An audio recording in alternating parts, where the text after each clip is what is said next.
Olá, é o programa Nosso Direito, em novo formato, vocês já tiveram a oportunidade de ver.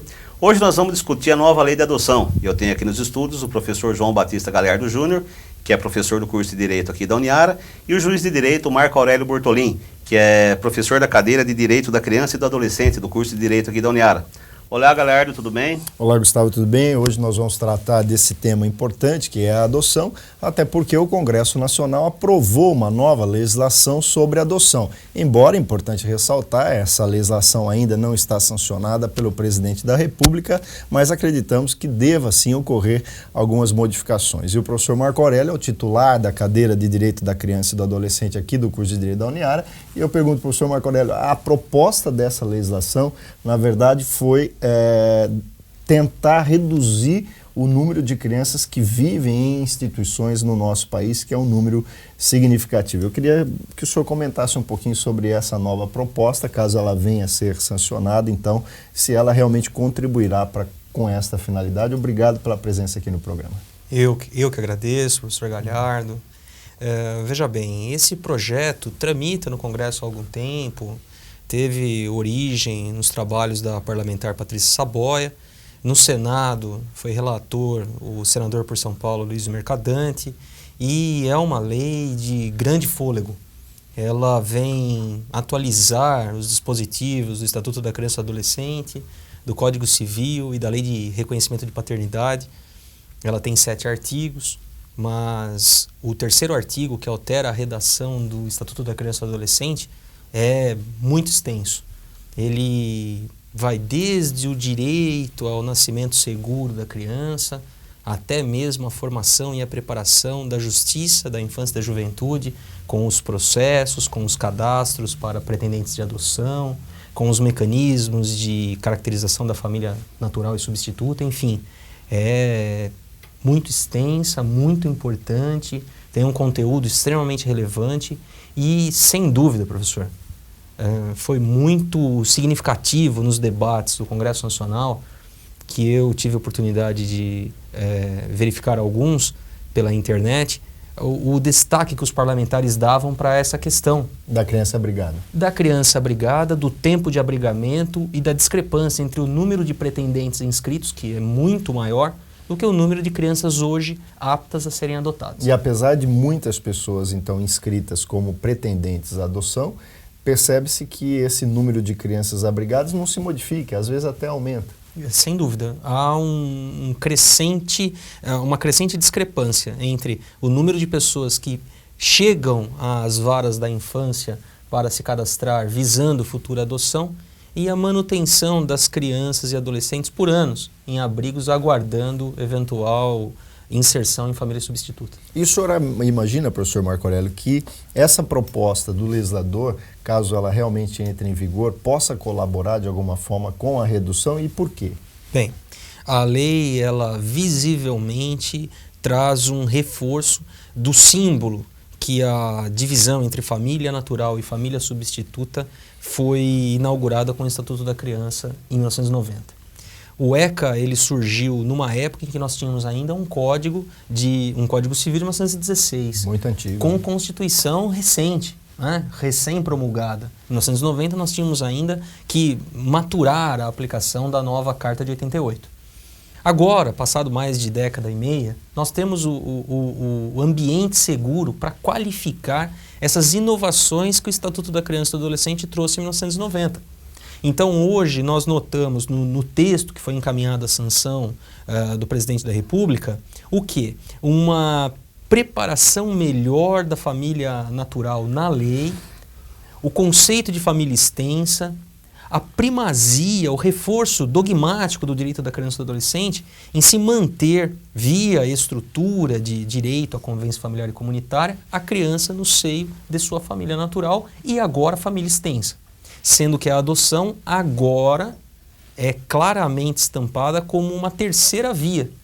E o regime de abrigamento passa a ser um regime de exceção. Entendi. Algo que a doutrina considerava, mas que a lei deixava, talvez por ser inovadora em 1990, algumas lacunas. Hoje nós temos tempo para o processo, com esse novo texto, tempo obrigatório para terminar o processo de destituição do poder familiar dos pais biológicos, que por descaso, omissão, negligência ou violência venham a perder o poder familiar. 120 dias, uma coisa bem interessante. E nós temos tempo também de abrigamento. Os juízes passam a ser agora controladores do tempo de abrigamento das crianças em abrigo. Não é só colocar lá e deixar. Sem dúvida, são tempos obrigatórios a serem observados. Quer dizer, o que se verificava muito, né, professor Marco Aurélio, e com muito respeito, que essas entidades de abrigo, no mais das vezes, prestigiavam o próprio abrigo, a permanência do abrigo, a continuidade do abrigo. Não, deixa ele aí, aquela Dona Maria, deixa a criancinha aqui, vou cuidar bem dela, para que devolver para a família, para que mandar para adoção?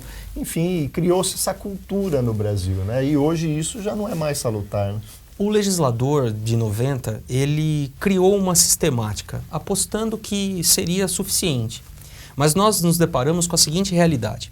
Há determinadas idades de crianças e adolescentes que perdem o poder familiar de seus pais e que não mais interessam aos casais ou aos pretendentes. Então eles ficam indefinidamente até, quiçá, atingir a idade adulta, nos abrigos.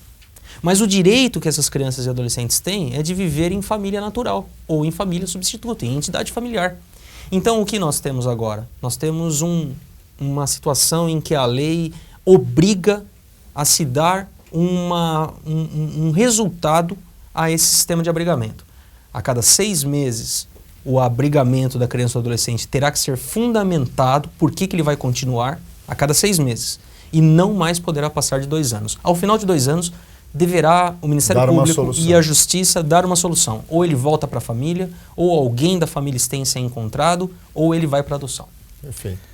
Você vai ver agora o que vai dizer uma assistente social da Casa Betânia, uma instituição que lida com crianças adotadas. Vamos lá. De acordo com o Cadastro Nacional de Adoção, somente o estado de São Paulo possui 1.113 menores para 6.093 pretendentes. O preconceito favorece esse índice. É isso que estraga a adoção, o perfil da criança, entendeu?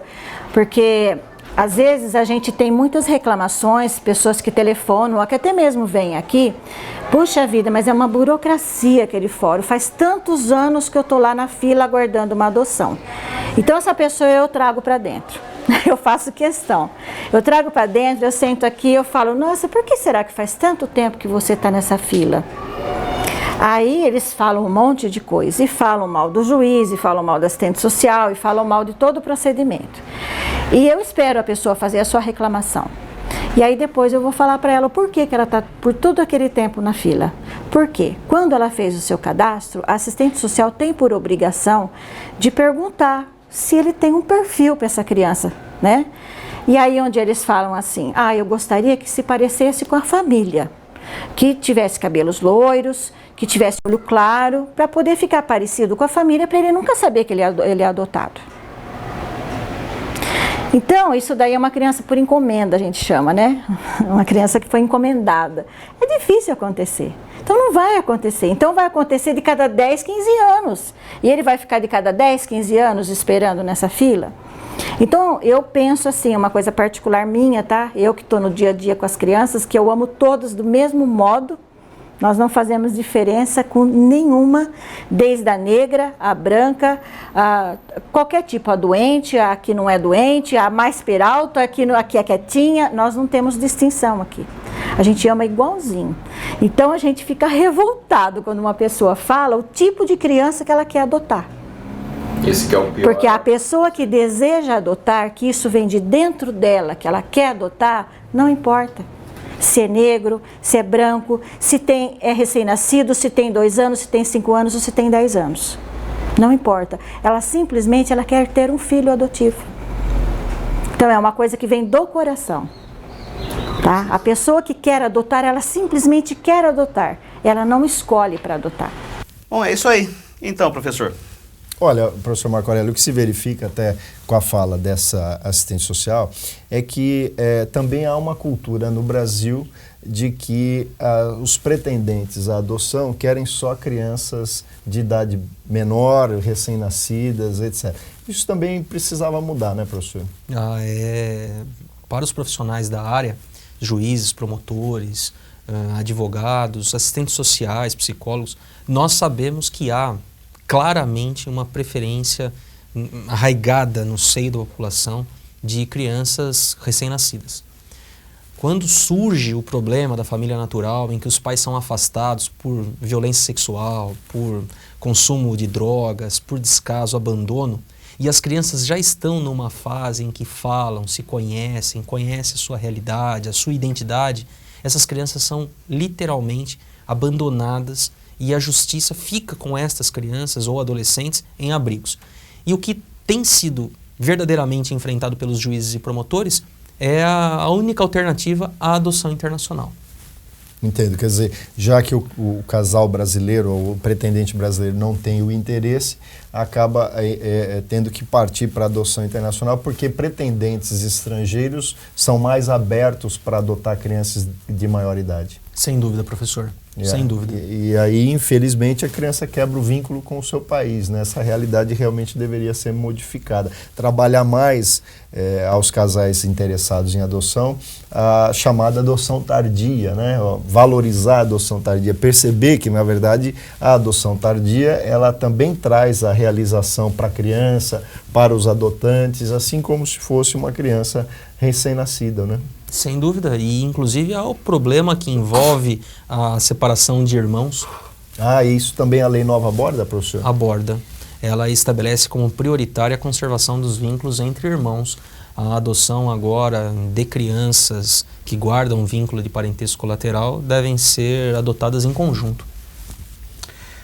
O programa Nosso Direito vai para um breve intervalo e volta já já para conversar um pouquinho mais sobre a nova lei de adoção. Até já.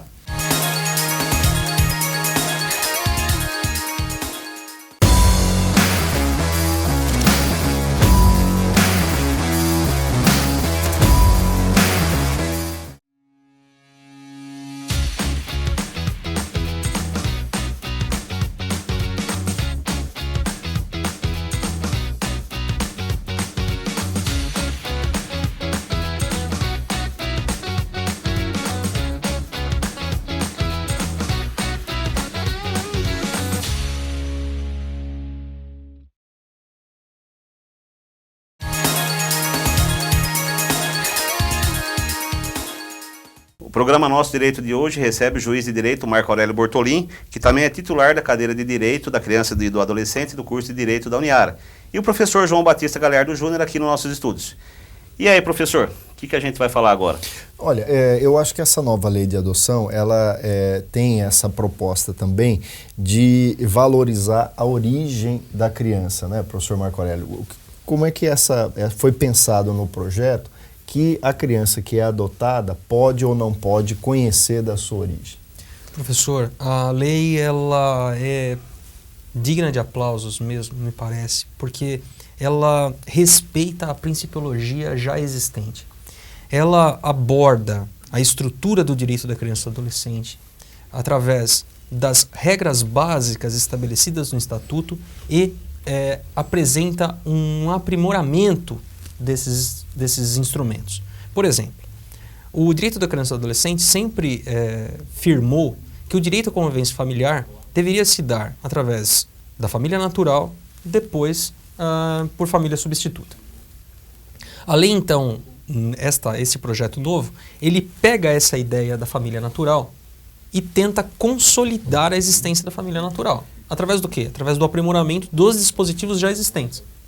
Isso passa obrigatoriamente por respeitar algo que a lei anterior, na sua redação anterior, o Estatuto da Criança e do Adolescente, talvez de certa forma deixava implícito, que é a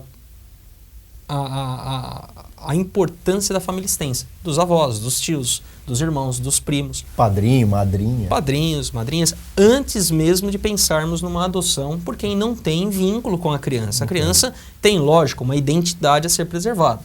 Essa questão de origem e identidade vai gerar reflexos na lei. Por exemplo, a adoção de quilombolas e de indígenas. Sim, sim. Este novo texto conserva, aprimora os critérios de adoção de crianças inseridas em sistemas quilombolas ou indígenas. Porque tem uma cultura própria. Exatamente, por etnia, por costumes, enfim.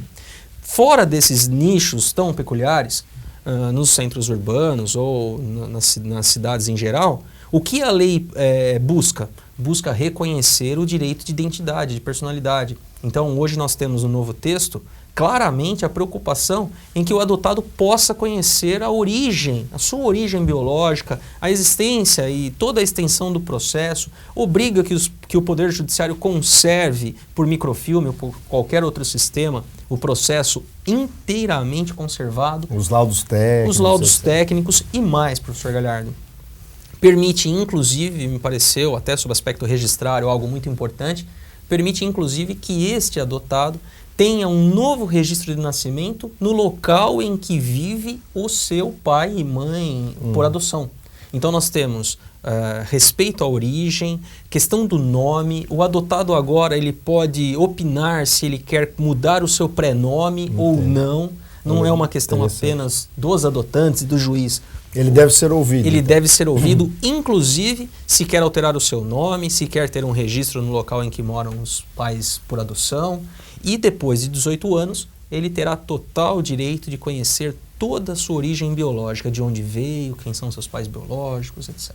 Quer dizer que a justiça, então, obrigatoriamente vai ter que preservar isso ad eterno, porque se ele não tiver o interesse com 18, ele pode ter com 19, com 20, 21. Sem dúvida, é claro e estampado na lei que este processo deverá ser conservado sem destruição.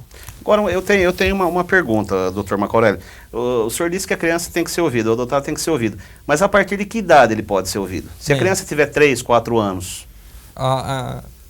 O regime do Estatuto da Criança e Adolescente, ele obrigava a oitiva do adolescente a partir dos 12 anos. Não é? E nós vamos notar que a nova lei também estabelece uma uniformização sobre a oitiva sempre que possível da criança. Iguala também, outro fator muito importante, iguala o estágio de convivência, independentemente da idade. Antes nós tínhamos estágios de convivência para crianças diferentes. Até 2 anos, um estágio menor, de 2 anos para mais, um outro estágio de convivência, no caso de adoção internacional. Hoje não temos mais isso. Por esse projeto teremos um estágio de convivência uniforme. A vontade, a afetividade, a afinidade será sempre perquirida, independentemente da idade. Entendo. Agora, professor, essa questão da oitiva da criança, há que se pensar num processo de destituição do poder familiar. Ela é ouvida no momento da adoção, mas no momento da destituição, o senhor imagina que ela também deva ser ouvida tendo 12 anos? Quer dizer, houve uma violência na residência, violência física, a mãe, o pai não cuidou direito, são usuários de drogas, etc. Nesse caso, eu imagino que seja dispensada a ouvida dessa criança, porque há um fator preponderante que é garantir o direito dela, né? Essa oitiva, ela é aplicável no processo que antecede a própria destituição. Entendo. No procedimento preparatório, naquele preliminar ou sindicância preliminar, a oitiva da criança é muito importante, porque se a manutenção do vínculo com os pais biológicos for algo que psicologicamente é fundamental para aquela criança, então aí nós aplicamos aquele símbolo que eu disse um pouco atrás, de primazia da família natural. Então nós teremos que usar de recursos e mecanismos para recuperar a família natural, para que a criança possa então ser resgatada por aquele núcleo. Daí a importância de trabalhar psicologicamente, a lei claramente mostra isso, a criança no regime de abrigamento. Porque a cada 6 meses e ao final de 2 anos, o juiz e o Ministério Público terão a obrigação de ter recuperado a família natural. Se não conseguirem, então a criança também psicologicamente deverá ter evoluído para aceitar a sua ida para núcleo substituto. Família substituta, entendo. E essa questão do cadastro, professor, do cadastro dos pretendentes. O Conselho Nacional de Justiça criou recentemente o Cadastro Nacional, abrangendo todos aqueles que estavam inscritos. Essa legislação também aborda esse cadastro? Ele mantém e aprimora. Parte exatamente desta ideia que nós temos por lançamento via Supremo Tribunal Federal e Conselho Nacional de Justiça. A lei aprimora com grande extensão o que já havia no Estatuto, porque o Estatuto previa a constituição de cadastros estaduais. Agora nós temos um aprimoramento dessa estrutura do cadastro, com uma preparação psicológica, com um acompanhamento dos casais, dos pretendentes, para saber a real intenção deles, né? Perfeito. Você vai ver agora um vídeo muito interessante. Você vai ouvir a opinião de uma mãe que adotou uma criança. Olha aí. Então, eu estava assim, foi na época que eu perdi o meu filho, né? Aí eu e meu marido conversando, a gente resolveu. Eu falei, não, a gente precisa ter, né? A gente quer ter mais filho. Aí resolvemos. Aí a gente foi lá, fez a inscrição e ficamos aguardando. Foi muito difícil, muito complicado esse processo ou não? Foi fácil? Não é que assim, demora, né? A fila de espera é muito grande. Acho que tem bastante gente na fila, então demora. Mas estou muito feliz, muito. Era tudo que eu queria. Aconselha a adoção? A todo mundo. Aquele que pretende tem que ir atrás. Eu já falei para bastante gente isso. Você quer? Luta, vai atrás. Porque se cada pessoa pensasse assim, eu acho que o mundo seria diferente. Quando você trouxe essas crianças para casa, o que você sentia? Qual que era a principal necessidade deles? Amor. Amor. É isso aí, nada como ouvir a voz da experiência, não é, meu professor Galhardo? Uma mulher que adotou tardiamente uma criança mais velha, né? E aí? Olha, eu acho que realmente a sociedade deve se abrir para essa proposta, né? Eu acho que existe realmente um preconceito. Os pretendentes à adoção devem realmente pensar na possibilidade de buscar uma adoção tardia que, como vimos, traz aí, sem dúvida nenhuma, satisfação para a criança que é adotada, né? E também para os casais, o pretendente de forma em geral. Mas a gente verifica que não há muita campanha educativa nesse sentido, né, professor Marco Aurélio? Eu acho isso fundamental, professor Galhardo. Há o problema do mecanismo judiciário, da assistente social até mencionou, reclamação de pessoas se há algum atraso, dependendo da realidade da comarca. Araraquara não enfrenta essa realidade, mas há comarcas com varas muito pesadas, que há inclusive algum atraso. Agora, não é só o problema judiciário, é um problema social. Há uma restrição claramente definida pelo número de crianças aptas a serem adotadas hoje, que é bem menor. Muito menor do que o número de pretendentes já cadastrados. Afora o número de pretendentes cadastrados, nós não encontramos outros interessados, muitas vezes até na própria família. Crianças com necessidades especiais, por exemplo. Sem dúvida. Né? Que enfrentam problemas já com drogas e tal. Então a própria família rejeita essas crianças. Acho que para a orientação do meio social, formação de um espírito crítico, de uma nova consciência social, o governo federal, o governo estadual, os governos municipais, o governo de uma forma geral, deveria lançar a campanha maciça de conscientização desse grave problema. Sem dúvida. O programa Nosso Direito discutiu hoje a nova lei da adoção. Nós tivemos a honra de receber aqui nossos estudos o Dr. Marco Aurélio Bortolin, juiz de Direito e professor do curso de Direito da Uniara, e o professor João Batista Galhardo Júnior. A gente se vê na próxima semana. Até lá.